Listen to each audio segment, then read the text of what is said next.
Las cenizas de Roma. Teatro Marcelo, Roma, principios del 192 después de Cristo.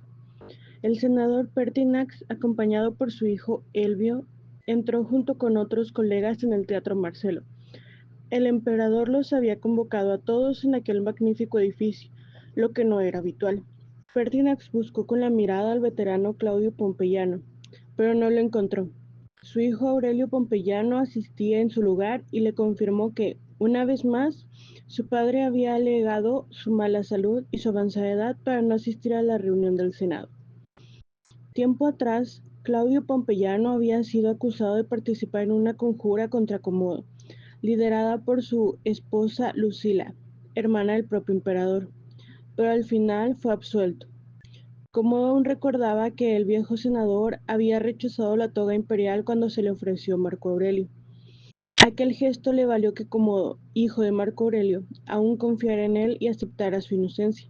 Desde entonces, Pompeyano se mantenía alejado de la vida política y sus ausencias eran las únicas que Comodo admitía cuando convocaba al Senado. A quien sí vio Pertinax, además del hijo de Pompeyano, fue a Tito Flavio Sulpiciano, su suegro, y a su hijo. ¿Por qué nos habrá convocado aquí?, preguntó este último. Nos quiere a todos presentes, respondió Pertinax mientras caminaban por los pasadizos del teatro. En la curia del viejo foro no cabemos todos los senadores juntos. El teatro de Pompeyo no le gusta a Comodo, como a ningún emperador, porque fue allí donde asesinaron a César. Por eso recurre a este edificio, y se nos va a quedar grande, pues somos 700 senadores y las gradas del Teatro Marcelo dan para congregar a más de 10,000 personas. Pero Pertinax no terminó la frase. En cuanto emergieron de la cávea inferior del gran recinto, se quedaron boquiabiertos. Las gradas del Teatro Marcelo estaban, contrariamente a lo que había imaginado Pertinax, repletas de gente. La parte inferior, la inmacávea, estaba reservada para los patres conscripti y ya la ocupaban numerosos senadores tan sorprendidos como ellos, pues la media cavea, en lugar de estar vacía, bullía con miles de soldados de la Guardia Pretoriana, y en lo alto de la summa cavea había también numerosas personas, magistrados locales, caballeros, comerciantes de renombre y alta posición.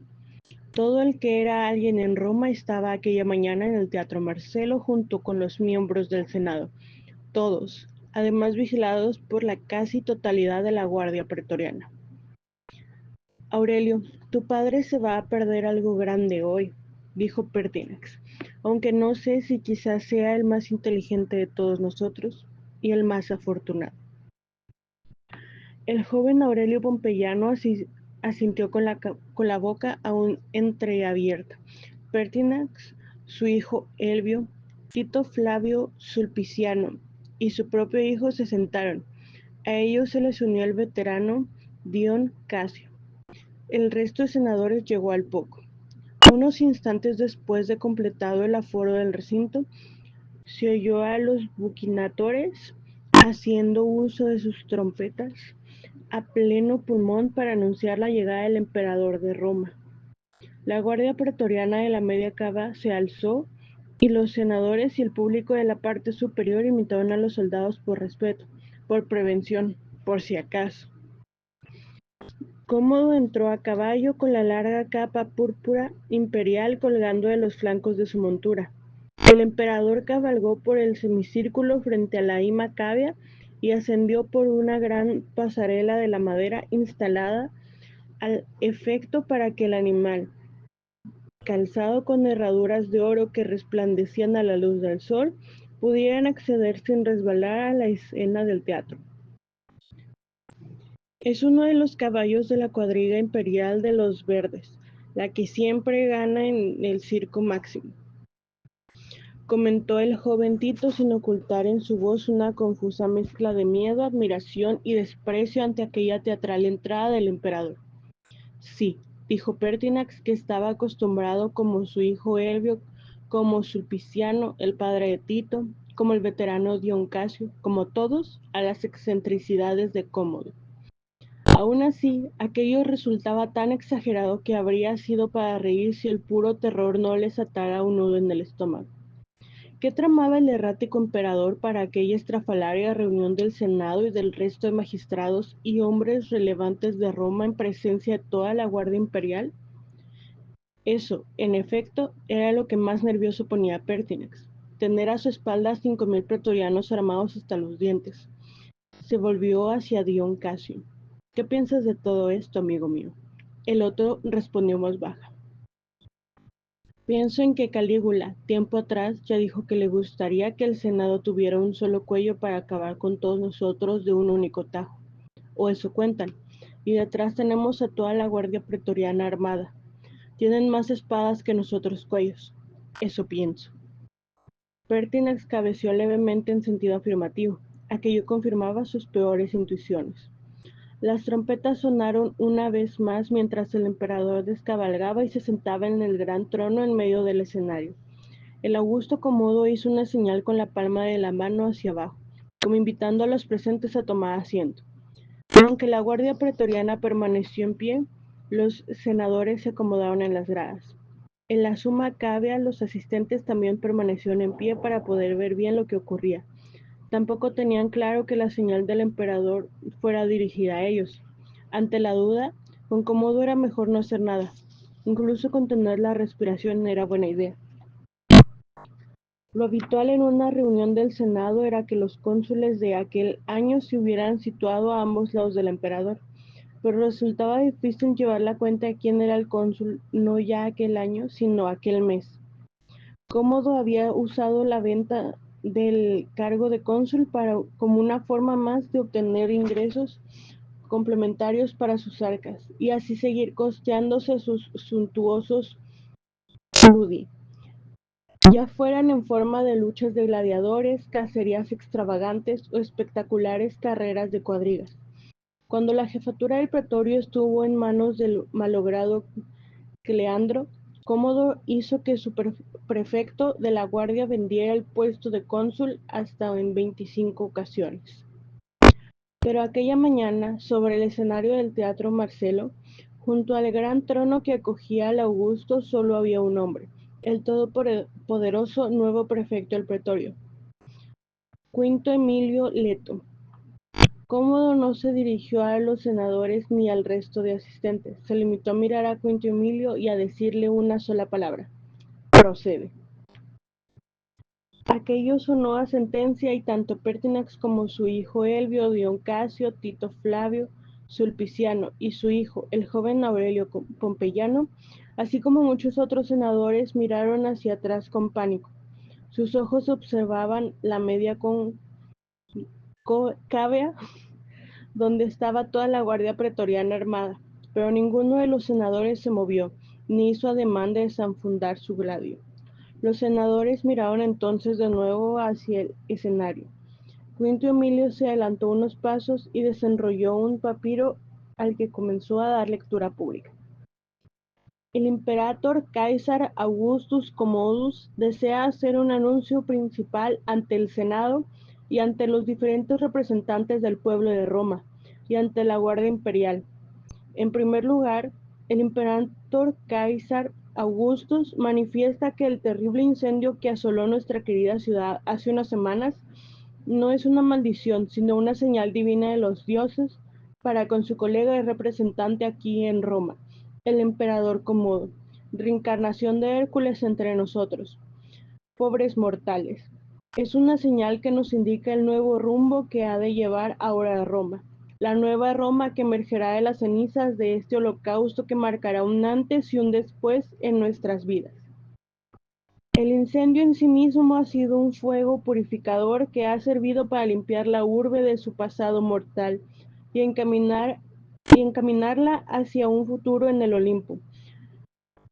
Pero para esta nueva situación, para este renacer, la ciudad de Roma ha de cambiar, ha de levantarse, de forma diferente como se mostró bajo el ardor de las llamas incandescentes. El primero de los anuncios es que la ciudad de Roma ya no será conocida en el mundo con ese nombre antiguo. sino con el nombre del gran líder divino que lo gobierna en su renacer. De este modo, la ciudad de Roma pasa a partir de ahora a denominarse para todos Colonia Comodiana. Quinto Emilio paró un instante para tomar aire y recuperar el aliento. Se pasó el dorso de la mano izquierda por la barbilla. Aún tenía mucho que leer y el papiro era largo. Los senadores querían hacer comentarios, pero nadie se atrevió a murmurar palabra alguna. El jefe del pretorio continuó. Asimismo, una nueva ciudad en una nueva época requiere de una nueva forma de contar el tiempo glorioso que transcurre en este renacer. De modo que a partir de ahora, a los meses ya no se denominarán como hasta ahora, sino que pasarán a denominarse según cada uno de los 12 nombres de la forma abreviada del nombre completo de nuestro divino emperador. Amazonius, Invictus, Félix, Pius, Lucius, Aelius, Aurelius, Commodus, Augustus, Herculius, Romanus, Exusperatorius. Aquí sí empezaron a oírse algunos murmullos. Pertinax se giró hacia Dion Casio. Es lo mismo que hizo Domiciano, el último de los Flavios. También cambió el nombre de los meses. Pero solo se atrevió a cambiar el de unos pocos, respondió Dion Casio, siempre en voz baja. Cómodo los ha cambiado todos, menos el dedicado a Augusto, y, por si no bastara, ha puesto un nombre a la ciudad. Cierto era que Domiciano terminó asesinado por unos gladiadores. Dion Casio frunció el ceño. ¿Sería ese el motivo por el que Comodo se había dedicado a matar centenares de gladiadores en los últimos años? A lo mejor no estaba tan loco como todos creían, y aquella extravagancia de asesinar a luchadores no era sino un ataque preventivo. Pero Quinto Emilio proseguía con más anuncios. Mañana mismo se decapitará la estatua del gran coloso de Nerón que se alza junto al anfiteatro Flavio, y en su lugar se pondrá la cabeza de nuestro querido y divino emperador Cómodo, a quien tanto debemos todos. A los pies de la estatua se erigirá un león en recuerdo de que el divino Comodo es un nuevo Hércules entre los romanos, un guía en nuestra confusión y un poderoso defensor en nuestra ciudad. De hecho, para que nadie olvide su fortaleza, en el pedestal se podrá leer a partir de ahora que nuestro emperador es el único zurdo que ha conquistado a 1000 hombres en 12 ocasiones. Con esto terminó la lectura. Inspiró profundamente por la nariz y exhaló una gran bocanada de aire por la boca.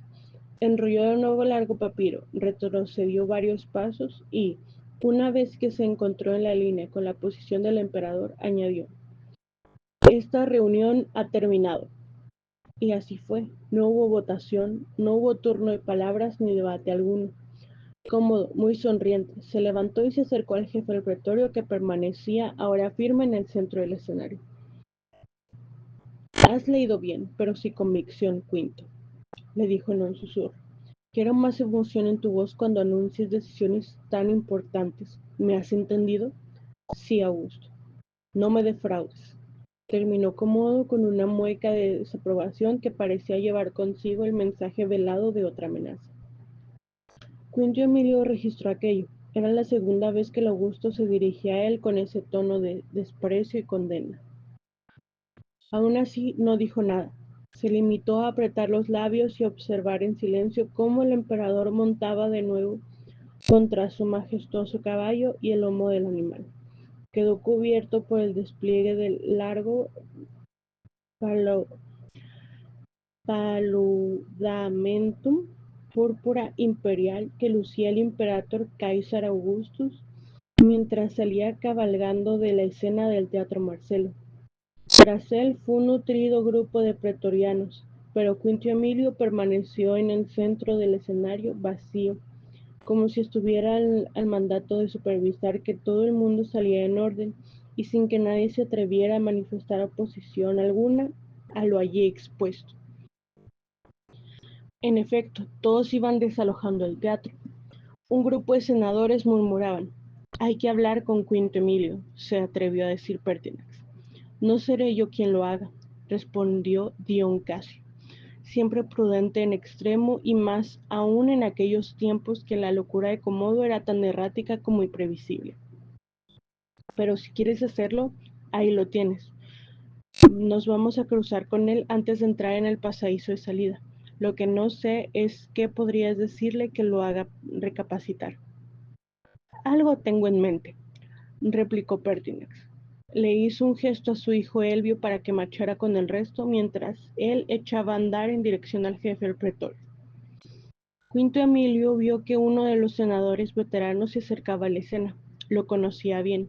Sabía que aquel viejo Pertinax, hijo de un liberto, había llegado a senador a base de batirse en decenas de campos de batalla desde Britania hasta Siria, pasando por el Danubio, incluidas las duras campañas de Marco Aurelio contra los marcomanos. No era, pues, un cobarde ni un mero aristócrata rico al que quería hablar con él, sino un hombre que había forjado su destino con valor en la lucha. Eso Quinto Emilio lo respetaba, y como vio que Pertinax permanecía frente a él a la espera de que todo el mundo saliera, sin duda para poder hablar lejos de miradas y oídos indiscretos, el prefecto, en honor al respeto que tenía aquel senador, aguardó también en silencio. Se quedaron solos en la escena justo a la entrada del pasadizo de salida del Teatro Marcelo. Entiendo que quieres decirme algo, pero mide tus palabras porque el emperador sospecha de todo y de todos, y mi misión es advertirlo de cualquier posible intento de rebelión, ya sea por parte de los gobernadores de las fronteras o por parte de algún senador. Pertinax asintió con la cabeza, miró entonces a un lado y a otro, no había nadie. Te agradezco que me escuches y te agradezco la advertencia, pero creo que compartirás conmigo que el emperador toma cada día decisiones más, ¿cómo decirlo? Pertinax buscaba una palabra que no pudiera considerarse acusatoria ni crítica. Sí, el emperador toma cada día decisiones más inesperadas. Eso hace que nunca sepamos lo que puede pasar al día siguiente. Es cierto, admitió Quinto Emilio, al tiempo que también él miraba a un lado y a otro. Pero no sé a dónde quieres llegar con esto, senador. Pertinax inspiró profundamente antes de decir lo que iba a decir, pero en algún momento alguien tendría que hacer algo, y Quinto Emilio era el que estaba en mejor posición para hacerlo, o para dejar que ese algo ocurriera. Tú, Vir Eminentísimos, continuó Pertinax usando la fórmula de respeto propia cuando uno se dirigía al jefe del pretorio. Me has advertido y veo en ello una buena intención, y quiero corresponderte con la misma moneda. Me veo en la obligación de avisarte y hacerte ver lo que ha pasado. ¿Qué ha pasado? ¿Que el emperador ha cambiado el nombre de la ciudad y de los meses del año? No veo demasiado problema en ello. Pertinax negó con la cabeza. Lo de hoy no importa, por mí que llame a Roma y los meses del año como quiera, pero hoy es esto y mañana otra cosa, y preocupados por estas naderías no vemos lo esencial. Tú mismo no ves lo fundamental con respecto a tu posición. ¿Y qué es lo esencial para mí? Rufo, Cuarto, Regilo, Montileno, Grato, Perenne, Paedutiano, Cleandro.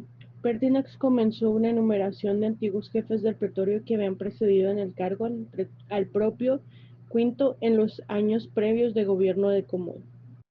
Disculpa si no lo cito en orden, pero tú mismo convendrás conmigo que es difícil recordar los nombres de tantos prefectos caídos en desgracia. Todos están desaparecidos de la vida pública o directamente muertos, ejecutados por orden del emperador. ¿He de decirte más?